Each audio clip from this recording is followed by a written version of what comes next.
I'm a photographer, an artist from Oakland, California, and I'm going to be sharing my screen now. I've been making work about the landscape seriously for about 20 years now. And I titled this "What is Landscape?" Because I've really been thinking about what a landscape is, what a landscape can mean, what a landscape can say in my work recently. After kind of this many years of making work about it and feeling like I've just kind of been in it, I'm at a point now where I'm kind of looking back through everything and looking at connections and meaning. I'm not going to do a normal kind of chronological presentation. I'm really just going to jump around between different kinds of work and different kinds of ideas. I'm starting with this one because in a way it was a key image for me and how I think about the landscape. There's so many different ways you can approach the landscape, either looking at it as kind of what the landscape actually is, what it's made of, kind of geologically, what your personal experience is of it in that space and time, what the history of that landscape, what's politically has happened on it, and then also kind of where your imagination takes you. And I feel like I'm always looking at the different layers of meaning, and this is a site that really connects through all those different things for me. It's one of my favorite places. It's on the Pacific coast above Muir Beach, and it's a spot that I've gone over the years multiple times. Actually, my wife is from right across from this, weirdly enough.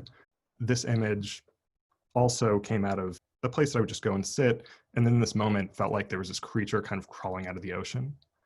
A lot of my work deals with this, kind of all these different personal layers for me. I very rarely have horizons. It's kind of weird. I'm showing two images with horizons for the first ones. But again, in talking about that, kind of the different layers of what you can experience in a landscape, both kind of the surreal nature of the scale here with the people, the history of this being a caldera that was also mined. You can see in the bottom right corner, a maze. I like images that kind of, as you look at them, they float back and forth between different sorts of spaces. This image, which goes from abstraction to kind of history to a space you can imagine yourself being in, kind of all at once. Again, this is gonna be weird talks. I'm talking through ideas that I'm thinking about as I go. This isn't a kind of a set talk about things I already know. This is a more recent image. I find myself compelled by these shapes and objects in the landscape. For me, an image works when it is exactly what it is. Photography is so great because it's indexical, it points at things. There's always a real world reference for what's there. But when it then abstracts in a way that becomes something kind of magical and other. So I'm always looking for things like that and trying to find the best way of kind of bringing them out. At the same time, oftentimes when I look at an image, it kind of doesn't do justice to the experience of sitting there. It feels too normal and straight. And I've started to abstract images in different ways. This is a basalt stack that I ended up showing in negative. You also can never tell scale online. This image I show really large, some of them I show smaller. Looking at ways of using abstraction, not to just purely abstract, but more to talk about the experience of standing in front of this, that the experience of standing in front of this giant wall of rock, that emotional experience of being kind of lost and overwhelmed. And in negative is where that really started to come out for me, as opposed to this just dark wall of rock. This is an image that actually is two images. I started printing on these images of fog on Japanese paper that was fairly thin, and overlaying them over other landscapes to create new different sorts of landscapes.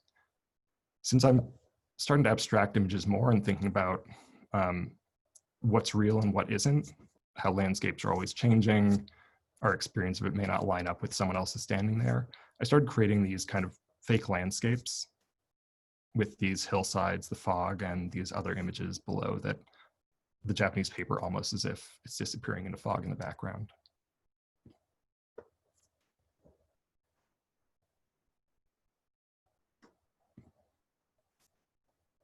You may have noticed as I talk about this, but I have a brain where I always, when I see one thing, I always see something else there. I always see the world metaphorically. I've been making pictures of things that look like creatures in the landscape for a long time. here, I don't know if it jumped out right away, but the shadow creates a face. This relates to this experience of always being out in the land. Everything I see turns into something else or becomes something else or represents something else. This series, I call them sun moons. I'm always out making work in the landscape, and half the time, kind of 3/4 of the time, the images don't seem to really speak to me in the way that I'd like them to. I was teaching a class and a student accidentally hit the invert button, and I quickly showed them how to not do what they did, then went back and realized it kind of reminded me of this favorite image of mine by Kikuji Kawada, a Japanese flag trampled on the ground. And I went to the studio and took some of these landscapes I had that had nice light, they were interesting, but they weren't quite doing enough for me. Put these moons in by inverting these circles, as if they were the source of the light coming into the image, or the light was coming in. So this is actually the very first of the images that I started altering the landscape and inverting. It came out of a desire again to take my experience of the landscape and take these images, bring out what I was actually seeing that I felt like wasn't coming through clearly enough. I'm often traveling with other people when I'm out in the land, often with my wife these days. I've been taking pictures of her in the landscape, and came from a mixture of places, one from her not liking to be in pictures, and another from me thinking about the connection of people and the land that, Carl Sagan, we're all made of star stuff, that when your perspective balloons out far enough, there isn't much difference between people and the land. And started making these images where I'm covering her with other images of the landscape, or in this one, superimposing them, and connecting landscapes from different sorts of places. This is Mono Lake on top, and on the bottom is the coast of Oregon. So looking at these similarities and trying to take my perspective and take it all the way out to when you get down to it, there really isn't that much difference. I did a series a while ago about the idea that the landscape is what separates us, but it's also what connects us. You may be 1,000 miles away, but you can cross those 1,000 miles and get to that person. I'm just about at my 10 minutes, so I'm just going to go through a few more pictures. So I'm going to slowly go through these. I hope that you'll all, people here, if you have questions, will unmute and speak up. Chris here from North Pacific. So Adam, it's very interesting when you show us your image, the share screen from my end, it's always square.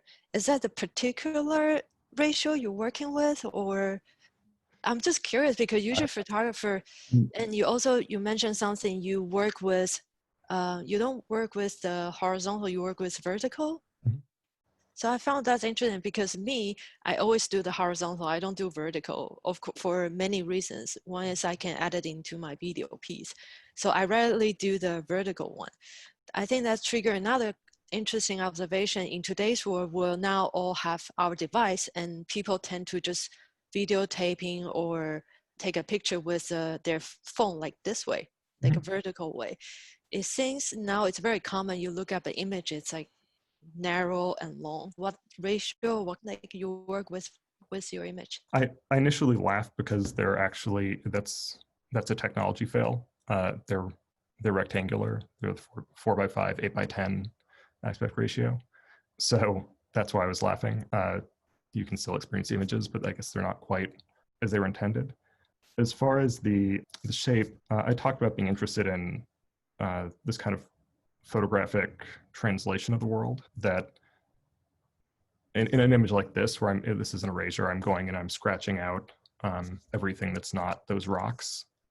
I talked about being compelled by these shapes. These coastal rocks are things I'm compelled by. So in this, it's less photographic. They end up as these one of a kind objects. But for most of the work, I'm interested in this photographic way of seeing, that they are factual representations of the world that also abstract.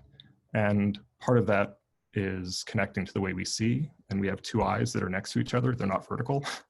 And so we experience the world kind of in that rectangular format. For me, it kind of takes a lot for me to start switching. I've intentionally started switching. Periodically as an artist, you just have to change what you're doing to get new work. And just in the last year or so, I've started shooting more vertically. But for the most part, it's been a conscious choice of making images that relate to the way we see. Yeah, this is Anisha from Niwot, Colorado. And oh, I like that one. had this experience only once. I my work is primarily inspired by landscape as well. Mhm. And one time I was repeatedly confronted with an artist when I lived in North Carolina, and her work is nothing like mine. She's a printmaker, she's a sculptor, she does a lot of installation pieces, and mine are primarily tapestries that are on the wall. But when I looked at her work, the immediate response was, oh my gosh, she's been to the same places I have. And yet, before that, I would have said that I am looking internally. So I just, because you're so connected with the landscape, like I'm very inspired by your work, but it's not that same feeling of, oh, I know that place, and it's an abstraction. And so I want to know if you've ever had that kind of experience with someone else's artwork where you know you photographed it, but this person painted an abstract of that place. As an artist, there's always that, you're always finding influence in other things and finding, I feel like the reason why we make art is to, and the reason why we look at art is to see something familiar reflected back, often in an unfamiliar way, and that there's real pleasure in that. I'm not thinking of specific situations, but it really happens all the time of finding art that connected to place that that I see and understand. Sometimes it's even a place that I maybe haven't been to, but I just see something in it that, like, you know, that sort of space speaks to me. And with my work, I don't title them with the place. I don't do bodies of work based around where they're from. On occasion, I talk about California because a lot of my work is from Northern California. But I've shown work here from Iceland, Mexico, and around the US. But for me, it really is about the kind of emotional connection to something rather than that actual place. Again, it's walking a tricky line as a photographer to try and talk about generalities because the field is so specific. And if you get too general, you've lost any connection to the world. And so I am really walking that line. And there's work that I see all the time that I kind of love and connect to. And sometimes it's obvious when you see something like, you see that green from Mono Lake, and it's obvious it's from there. But for me, it's usually recognition of a type of space rather than a specific space. Thank you so much.